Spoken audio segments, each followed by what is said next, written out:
seguimos con otro problema de fuerza y dinámica, ¿no? En este caso, bueno, vamos a ver un problema que es un poquito más complicado, solo hay que tener un poco más de cuidado.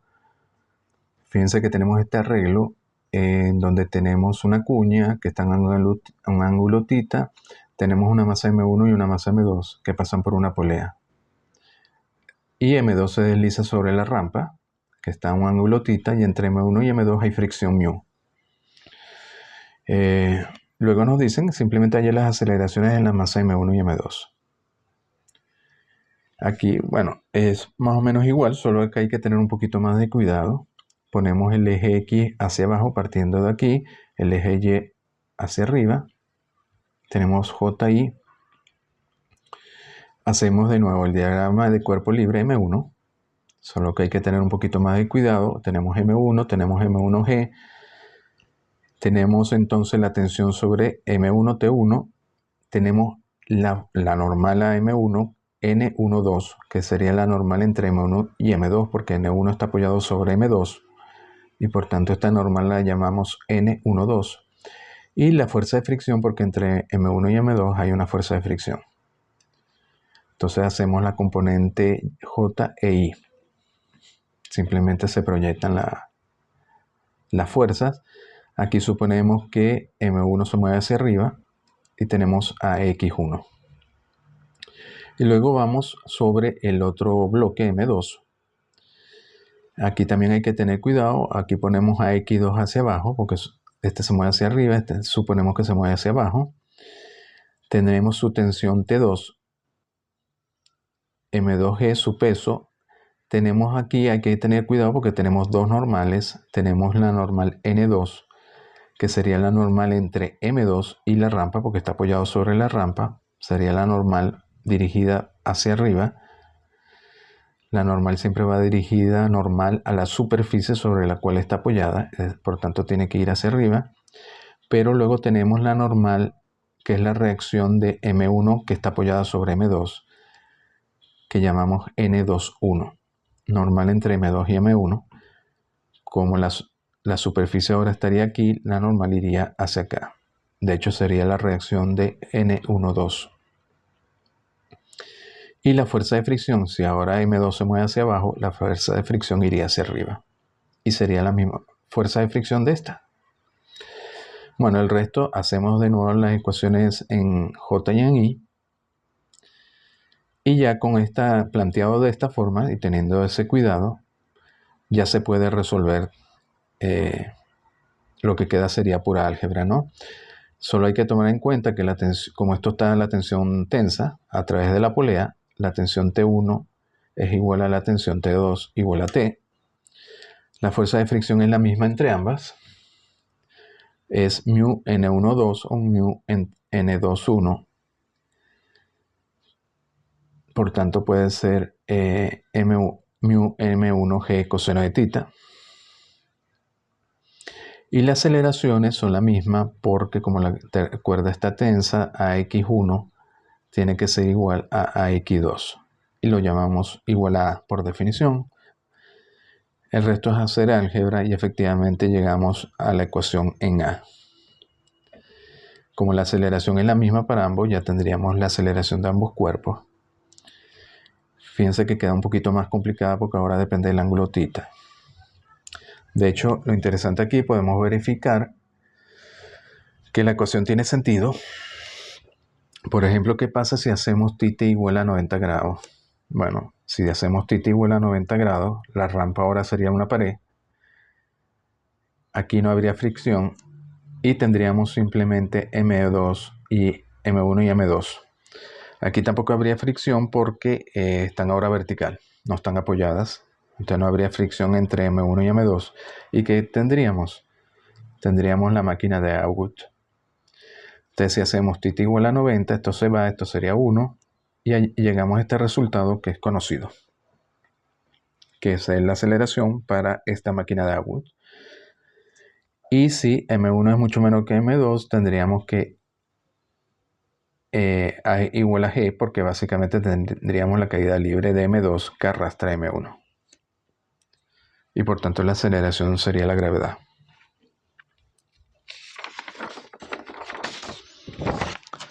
Entonces vamos a ver otro problema interesante. En este caso nos dicen una cuña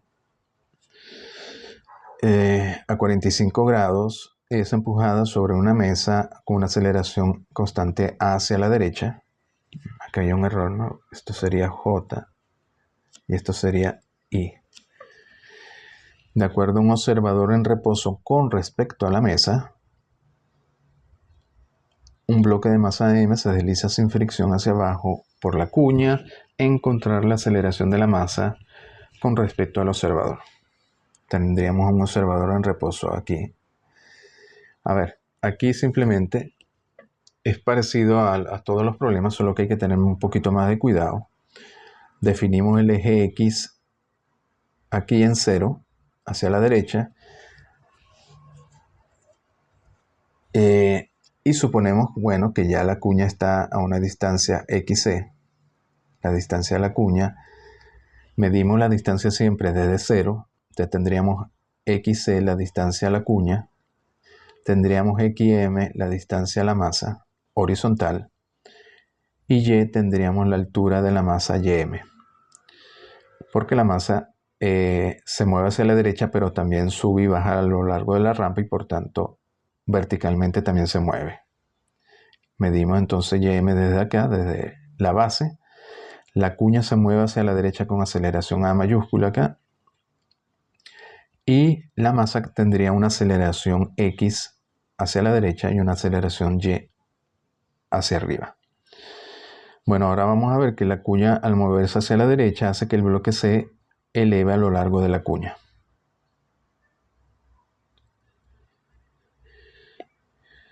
Básicamente, recuerden que no hay fricción y al no haber fricción y si esto se acelera hacia la derecha, la cuña va a tender a subir hacia arriba. Entonces, AYM será la aceleración del bloque sobre el eje Y y AXM la aceleración del bloque sobre el eje X. Otra cosa que hay que tomar en cuenta es que la cuña se mueve hacia la derecha con aceleración A mayúscula, que va a ser la misma aceleración de la cuña, porque es su aceleración y por tanto va a ser A igual a XC, pero esta aceleración AXC no va a ser igual a esta aceleración XM, porque la cuña al moverse a lo largo de la rampa se va a estar moviendo también verticalmente y horizontalmente. Si se mueve hacia arriba, X disminuye, si se mueve hacia abajo, X aumenta, por tanto AXM no puede ser igual a XC. Ese es el tipo de cuidado que hay que tener. Plantear bien los ejes de coordenadas y el resto termina siendo simplemente álgebra, ¿no? Luego necesitamos la aceleración de la masa vertical. Para eso, ¿qué podemos hacer? Bueno, podemos usar la geometría aquí. La tangente de phi, donde phi es 45 grados constante, va a ser igual a esta altura, ym, entre esta distancia. Pero esta distancia es de aquí a aquí, es L, que es la distancia del bloque, la base del bloque menos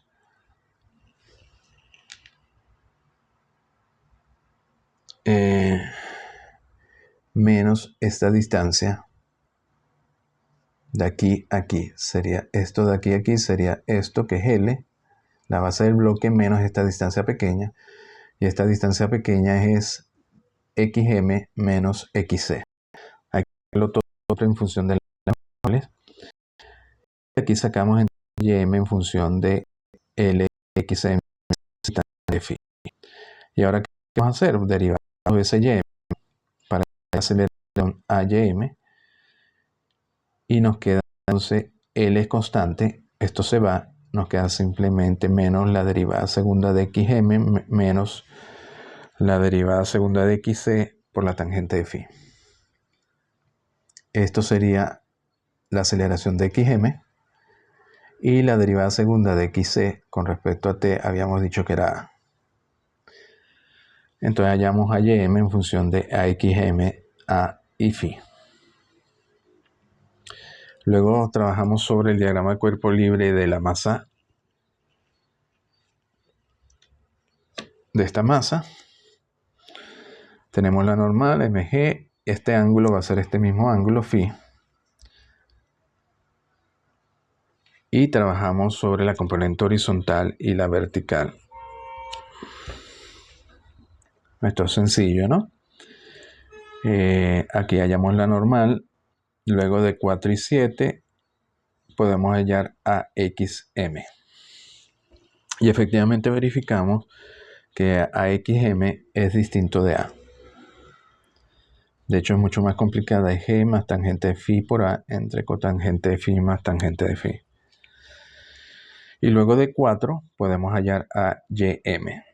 También queda en función de phi, G y A.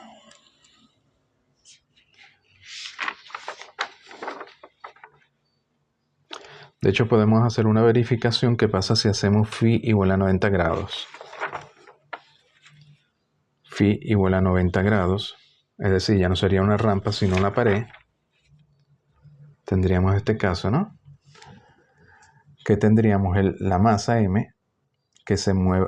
Ahora tendríamos la masa, si aquí no hay fricción porque esto es una pared, la pared sí seguiría moviéndose a la derecha con aceleración A mayúscula, empujaría la masa y por tanto la aceleración ahora de xm sí es igual a A. Y como no hay fricción aquí, esto caería en caída libre, por tanto la aceleración en y sería menos g. Entonces, ¿qué hacemos? Si phi es igual a 90 grados, tangente de phi es infinito, la cotangente sería 0.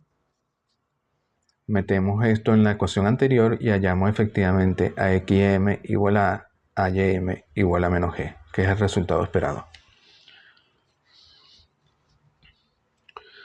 A ver, este es un caso de fuerza de fricción de un objeto moviéndose en un medio viscoso. Nos dicen un modelo razonable para la fuerza de fricción sobre un objeto m moviéndose a baja velocidad a través de un medio viscoso es fuerza de fricción igual a menos gamma mb, b pequeña, donde b es la velocidad y esto sería un coeficiente, una constante. Básicamente nos dice la fuerza de fricción es proporcional a m y proporcional a la velocidad, siempre que sea baja velocidad. En este caso, la fuerza de fricción es la fuerza neta resultante y por tanto, si aplicamos la ley de Newton, hay una solución para la velocidad v de x. Bueno, la ecuación de equilibrio ahora es la fuerza resultante, es la fuerza de fricción, que es esto, y por tanto, esto es igual a masa por aceleración. De aquí sacamos entonces que la aceleración es menos gamma por v.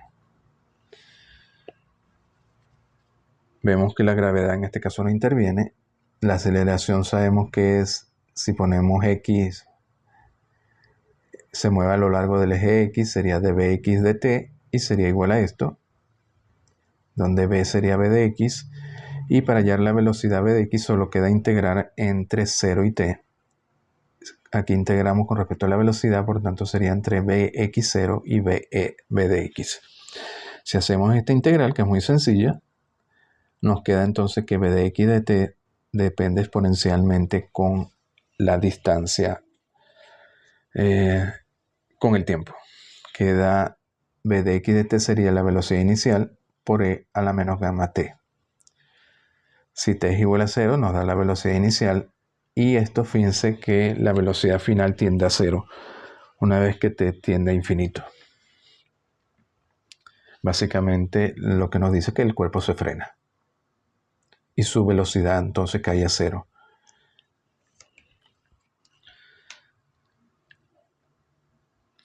Vamos a ver ahora otro caso. Nos dicen que ahora el objeto se mueve en el eje X con velocidad inicial Vx0, Vx en t igual a 0, experimenta una fuerza retardatrix friccional cuya magnitud es proporcional ahora al cuadrado de la velocidad. Antes era la velocidad y ahora es el cuadrado. Ahora nos dicen, demuestra que la velocidad del objeto como función del tiempo viene dado por Vx de t igual a esto. Es decir, depende de Vx0, pero ya no es exponencial, sino que depende de 1 entre 1 más t entre tau, donde tau es una constante. Entonces, fíjense que es interesante, ya no es exponencial la caída, sino es menos rápida, depende con 1 entre t. Bueno, hacemos lo mismo, hacemos la ecuación de equilibrio, va a ser menos gamma b es igual a db de t. De hecho, podemos probar que esto, bx de t igual a esto, es una solución de esta ecuación diferencial. Simplemente sustituimos bx de t aquí y tenemos que llegar a un resultado lógico.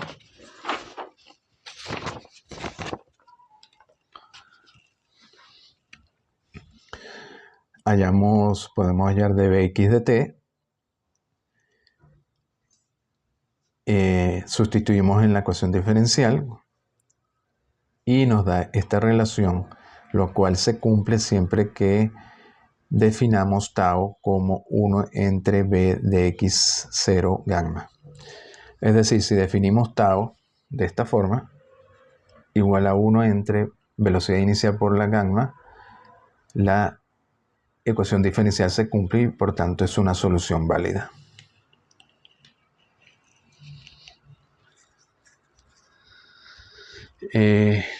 La otra cosa es que vemos que efectivamente,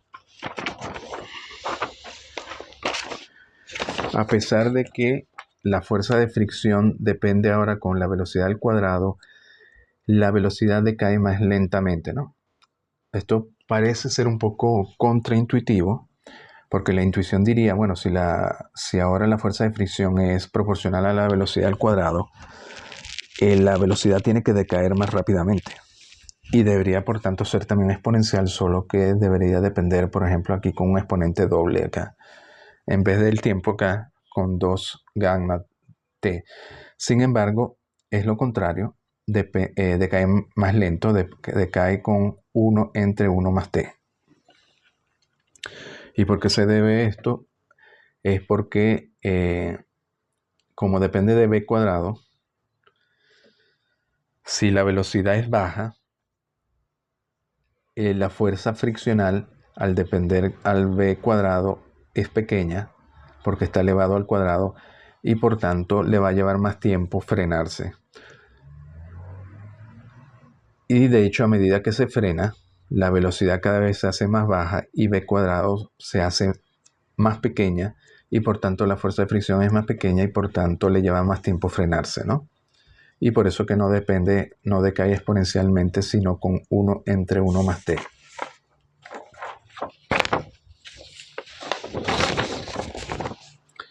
Bueno, vamos a ver ahora un problema parecido, solo que ahora interviene la gravedad. Nos movemos sobre el eje Y y nos dice un objeto que cae a través de un medio viscoso está sujeto a la gravedad como única fuerza. Tomando la dirección Y positiva hacia abajo, la segunda ley de Newton establece que la aceleración es dby de t igual a g menos gamma by. Encuentre la velocidad terminal o la velocidad en y cuando la aceleración es 0 y halle by de t. A ver, la velocidad terminal va a ser la velocidad cuando la aceleración en y sea 0. En este caso hay aceleración en y porque está sujeto a la gravedad y a la fuerza de fricción. Fíjense que nos dicen que la aceleración en y depende de la gravedad porque está cayendo sobre un medio viscoso verticalmente, pero depende también de una fuerza de fricción proporcional a B de Y. Esto sería G y esta sería gamma B de Y. Esta va hacia abajo y esta va hacia arriba. Por lo tanto, esta es positiva y esta es negativa si ponemos Y hacia abajo, ¿no?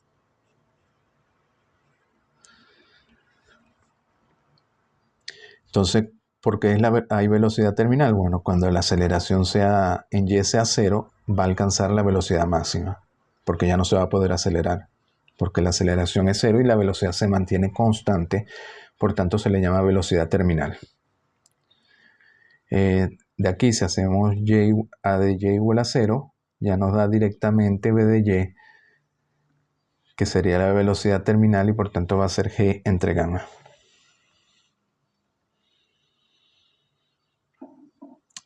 Bueno, luego suponemos que la velocidad B de Y terminal o la velocidad a lo largo del eje Y tiene la forma exponencial igual a velocidad terminal más BY0 menos velocidad terminal por ahí a la T entre tau.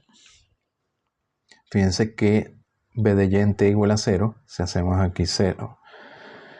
Esto se va con esto, quedaría BY0 y B de Y en T igual a infinito, esto se va y quedaría solo la velocidad terminal. Aquí estamos poniendo una forma para la velocidad B de Y de T. Si trabajamos sobre esto con 4, si diferenciamos B de Y, hallamos de Y de T, y luego comparando 1 con 3, tenemos de Y de T, que es igual a esto, 1 entre tau. Tenemos esto y lo comparamos con esto, nos da entonces, podemos hallar la relación para gamma. Y básicamente nos dice que gamma tendría que ser 1 entre tau. O tau tiene que ser 1 entre gamma. Entonces, si B de Y tiene esta forma, de la forma exponencial que habíamos dicho,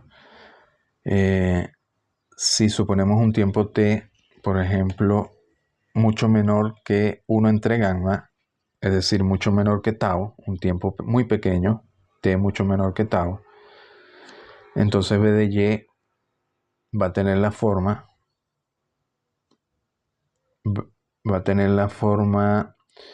B terminal menos B terminal por la exponencial por BY0 por el exponencial